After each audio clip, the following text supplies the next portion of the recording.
శివుడు అంటే అది కూడా ఒక దేవతావాచకమైన శబ్దం కాదు. శివుడు అంటే స్వరూపంగా ఉంటుంది, విష్ణు అంటే స్వరూపంగా ఉంటుంది. అది మనలో మన బుర్రలో కూర్చున్న ఒక కల్పన, కానీ అలాగే ఉంటుంది. ఇది సిద్ధాంతంగా.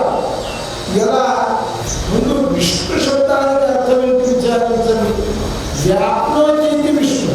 వ్యాప్నోతి అనగా ఏది వ్యాపించి ఉందో ఆ స్వరూపము విష్ణు స్వరూపము.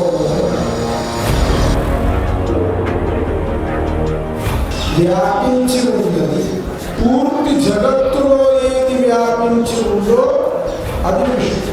మరి అలా విచారం చేస్తే ప్రతి వానికి తన ఉపాస్య దేవత అది వ్యాపించి ఉంది. మహారాష్ట్రలో అమృతరావు మహారాజు గొప్ప కవి అయ్యారు.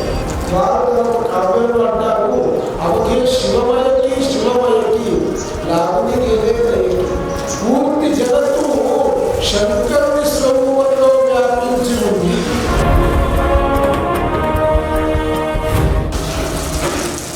అని వారు వర్ణించారు. మరి ఎక్కడ వ్యాప్నోతి ఉందో, ఎక్కడ వ్యాపకం ఉందో, ఎక్కడ నిండి ఉందో, ఆ చరాచరంలో ఏది వ్యాపకం ఉందో అతడు విష్ణు. అతడు విష్ణు. విష్ణు అనగానే వైష్ణవుడు, నిలుగంధము ఇవన్నీ విషయాలు మన చెడు ఉన్నదో చెడు విషయాలు ఒక్కడు. ఇక శివుని విషయంలో విచారం చేస్తే శివ శబ్దానికి అర్థం ఏంటిది?